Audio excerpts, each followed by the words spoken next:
What's up, Argos Empire? It's Jube from Section 122, ArgosEndzone.com, getting you ready for your upcoming matchup as the Argos travel west to the Saskatchewan Roughriders. Let's take a look at last week real quick.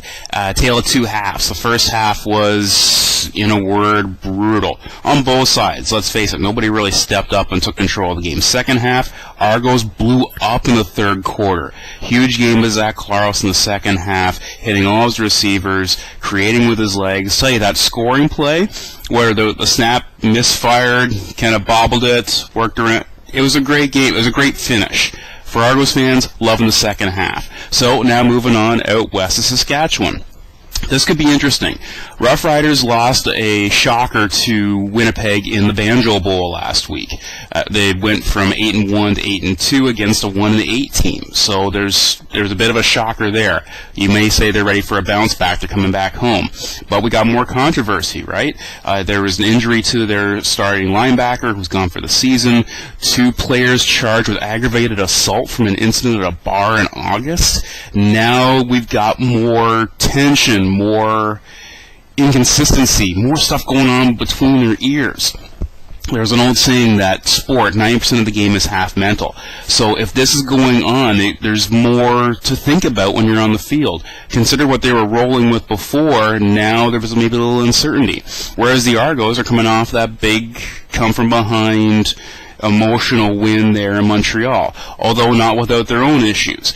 Ricky Ray, of course, is still out. Chad Owens is going to miss a second straight game. But Swayze Waters is back. There's rumors that Cackert could dress for this game on Saturday. So now you got some more guys coming into the mix. Might open up some more opportunities on the offense and some consistency on special teams. Speaking of which, the special teams were just hair-pullingly crazy in the first half against Montreal with missed field goals, botched snaps. It was really frustrating to watch. We'll see if that changes with Swayze Waters back, making the assumption, of course, that Waters, while dressed, will take on the place-kicking duties right away. We'll see how it goes. So, who do you think you should be watching this week? This just come from Jube, of course, but I think that on the defensive side, because you got Corey Sheets on the other side, with Corey Sheets in the backfield, you always start looking at the linebacking core. So, with Robert Kuhn kind of on a day-to-day, a little bit banged up, then I'm looking at Marcus Ball. I'm usually looking at Marcus Ball anyways. I'm a big fan. I think Ball's going to have a big game as he makes sure that Corey Sheets is not a non-factor coming out of the offensive backfield. On offense, there's so much going on here. I'm going to say it's Claros. We're going to win and lose in how Claros controls the ball, eliminates turnovers, and moves the chains down the field. So keep an eye on Zach Claros on the offensive side. Who should you be following this week? I'm going to say Jermaine Gabriel. Okay, JGab9. Give him a follow. Argos player, non-import, good Canadian boy who has been stepping up his game every week. Had a fantastic game against Montreal. If you get a chance to go back and watch it, watch again. Watch for number 5. He's having a hell of a year in the second half. Must be something about number 5 with the Argos, right, Mr. Kowali? So follow JGab9. You will not be disappointed. So prediction time. What is the final score going to be? Now, this is a tight one, without a doubt. It's not going to be a blowout on either side. I can't see how it could possibly be a blowout. Keep it down over there.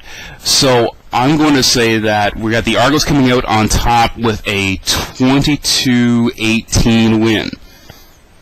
22-19.